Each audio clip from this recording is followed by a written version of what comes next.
Class के लिए आप सबका स्वागत है। पिछले अवधि में मैंने आपको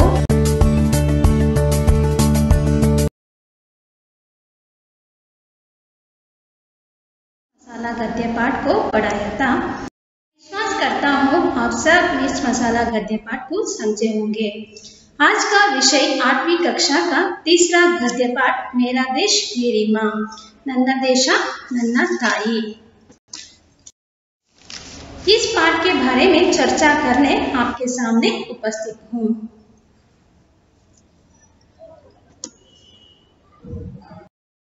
शत्रु से देश की रक्षा करना देशवासियों का परम पुनीत कर्तव्य होता है। लड़ाई में पीठ दिखाकर भागना नहीं चाहिए। शत्रु से देश की रक्षा करना देशवासियों का, भारत देश में रहने वाले सभी पौरों का आद्य कर्तव्य है। परम का अर्थ है श्रेष्ठ, पुनीत का अर्थ है पवित्र कर्तव्य होता है। ಶತ್ರುಗಳಿಂದ ದೇಶದ ರಕ್ಷಣೆ ಮಾಡುವಂಥದ್ದು ಪ್ರತಿಯೊಬ್ಬ ವ್ಯಕ್ತಿಯ ಆದ್ಯ ಕರ್ತವ್ಯ. ಅದು ಒಂದು ಪರಮ ಮತ್ತೆ ಪವಿತ್ರವಾದಂತಹ ಕರ್ತವ್ಯ ಆಗಿದೆ. लड़ाई में पीठ दिखाकर भागना नहीं चाहिए, सीना तानकर आगे बढ़ना चाहिए. लड़ाई में वीर क्या करना है? लड़ाई में वीर सीना तानकर आगे बढ़ना है. पीठ दिखाकर, पीठ का अर्थ है ಬೆನ್ನು ತೋರಿಸಿ ಯುದ್ಧ ಭೂಮಿಯಲ್ಲಿ ವೀರ ಓಡಿ ಹೋಗಬಾರ್ದು. सीना तानकर ಎದೆಗುಂದದೆ ಯುದ್ಧವನ್ನ ಮಾಡಬೇಕು. आगे बढ़ना चाहिए. आगे पीछे विलोम शब्द. तभी तो वीर विजयमाला पहनते हैं. जब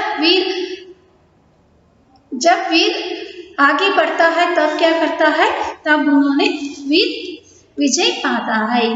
इस घटना से बच्चों में साहस और वीरता का भाव जगाता है. वे अपने कर्तव्य के प्रति सजग होते हैं. बच्चों, आप जानते हैं पाठ्यक्रम का हर गद्य पाठ हो और पद्य पाठ हो एक प्रमुख उद्देश्य पर आधारित हुआ है. उसी तरह मेरा देश मेरी माँ गद्य पाठ एक प्रमुख उद्देश्य पर आधारित है. इस पाठ का उद्देश्य है कि बच्चों में साहस और वीरता का भाव भरना और अपने कर्तव्य के प्रति, देश के प्रति अभिमान रखना, इसके बारे में जागरूक करना इस गद्य का उद्देश्य है.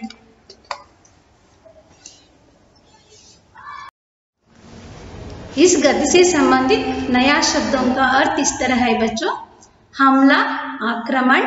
आक्रमण का अर्थ है दाಳಿ ಮಾಡುವಂತದ್ದು. चौका देना, चकित करना, विस्मित करना, आश्चर्य पडिಸುವಂತದ್ದು.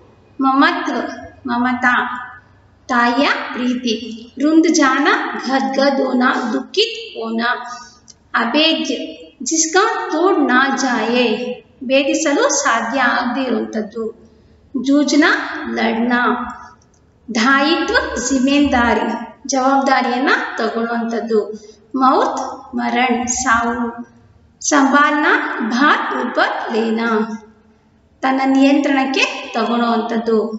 संकट से बचाना, दिल दहलाना, भयभीत करना. दिल दहलाने का अर्थ है ಭಯಂಕರವಂತ ಭಯವನ್ನ, ಭಯ ಉಂಟಾಗುವ ರೀತಿಯಲ್ಲಿ ಮಾಡುವಂತದ್ದು. ಇಂತಜಾರ್, ಪ್ರತೀಕ್ಷಾ, ಕಾಯುವಂತದ್ದು. राह देखना ಅಂದ್ರೆ ದಾರಿ ಕಾಯುವಂತದ್ದು. ಧ್ವಸ್ತ್, ನಾಶ, ಎಲ್ಲವನ್ನ ನಾಶ ಮಾಡುವಂತದ್ದು.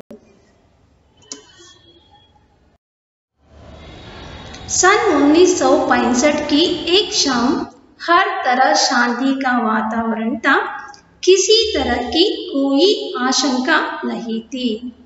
सन 1965 का बच्चों, सन 1965 की एक शाम को हर तरफ का अर्थ है चारों ओर, हर तरफ शांति का वातावरण था.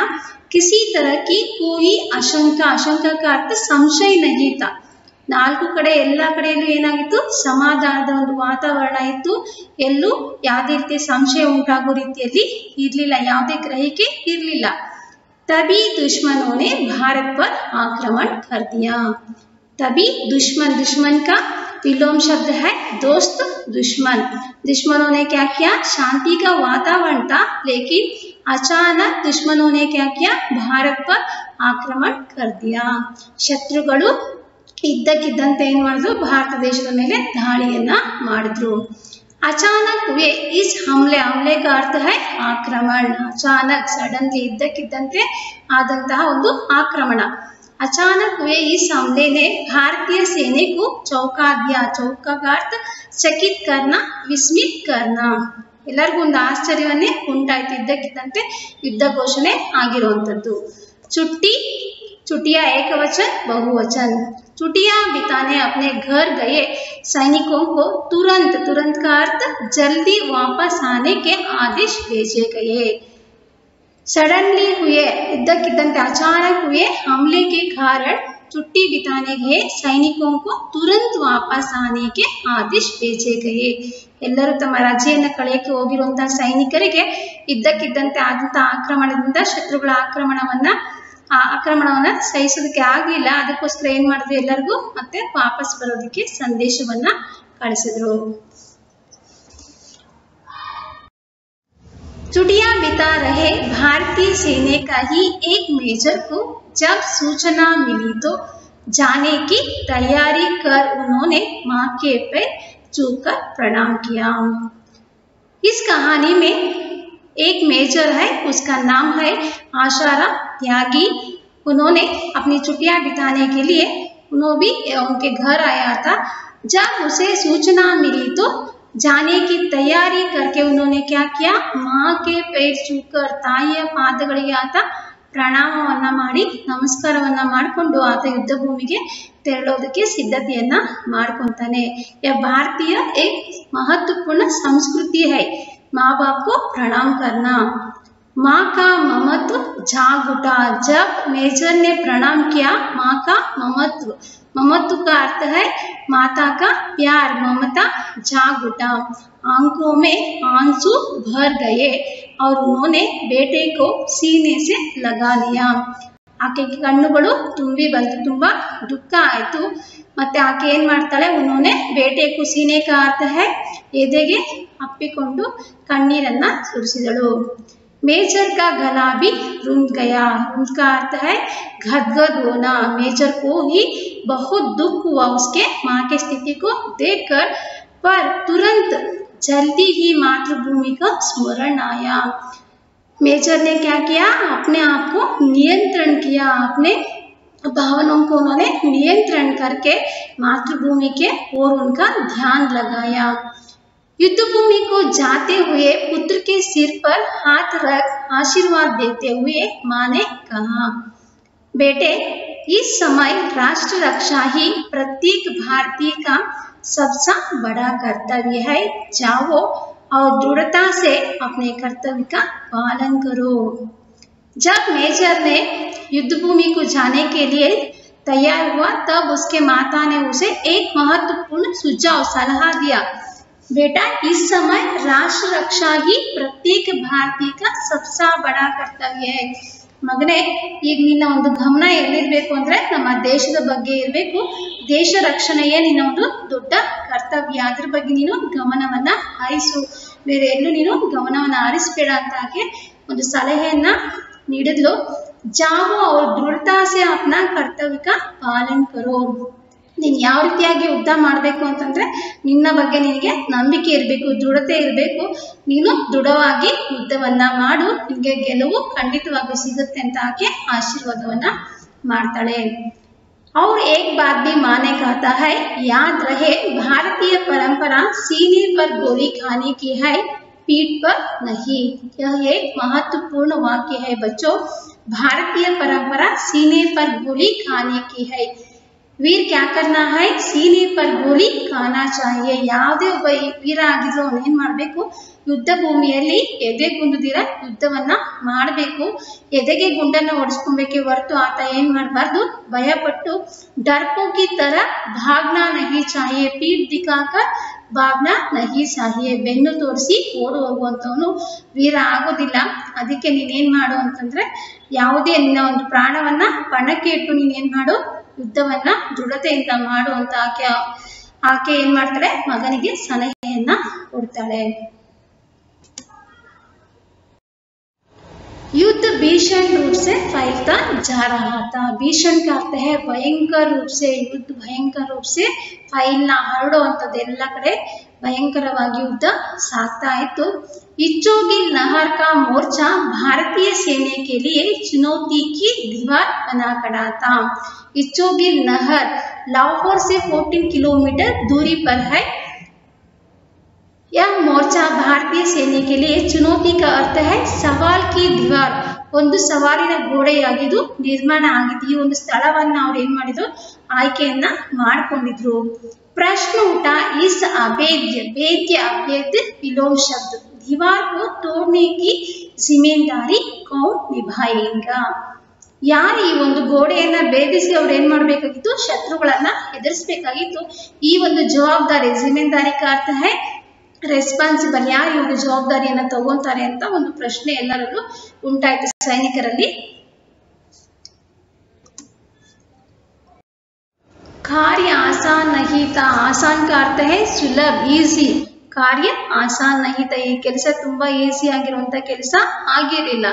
सीधे मौत के साथ जूझना था, सीधे मौत का अर्थ है मरण के साथ लड़ना, जूझने का अर्थ है लड़ना था। ಅಷ್ಟು ಈಸಿ ಆದಂತ ಕೆಲಸ ಆಗಿರಲಿಲ್ಲ, ಇದು ಮರಣದ ಜೊತೆಗೆ ಒಂದು ಹೋರಾಟ ಅಂತಾನೆ ನಾವು ಹೇಳ್ಬೋದು।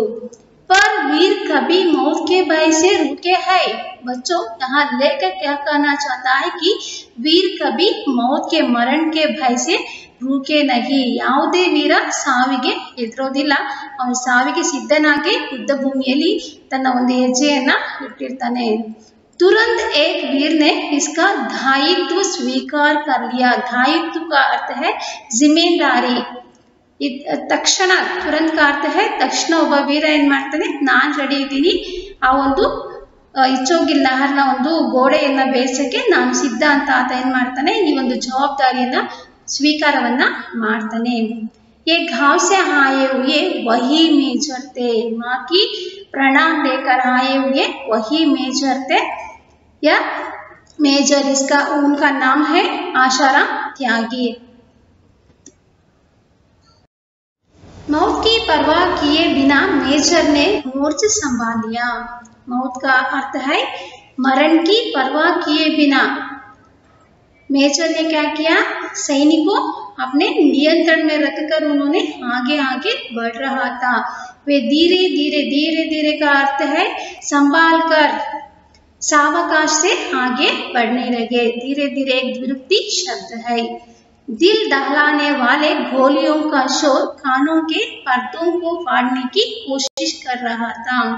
दिल दहलाने वाले ಎದೆಯನ್ನು ನಡಗಿಸುವಂತ ಶಬ್ದ, ಗೋಲಿಯೋं का शोर का अर्थ है ಸೌಂಡ್, ಕಾನೋं के पर्दों को ಎಷ್ಟು ಚೆನ್ನಾಗಿ ಇಲ್ಲಿ ಹೇಳ್ತಾರೆ, ಕಿವಿಯ ಒಂದು ತಮಟೆಯನ್ನೇ ಹೊಡೆಯುತ್ತೇನೋ ಅನ್ಬೇಕು, ಅಷ್ಟೊಂದು ಭಯಂಕರವಾಗಿ ಅಲ್ಲಿ ಏನಾಗ್ತಾ ಇತ್ತು, ಗುಂಡಿನ ಸದ್ದು ಕೇಳಿಸ್ತಾ ಇತ್ತು। फाड़ने की कोशिश कर रहा था। बच्चों, यह मेरा देश मेरी माँ गद्य पाठ का पहला भाग है। इस गद्य पाठ से संबंधित कुछ प्रश्न इस तरह है। आपके होमवर्क गृह पाठ के लिए ध्यान दीजिए बच्चों। भारत पर दुश्मनों ने कब आक्रमण किया?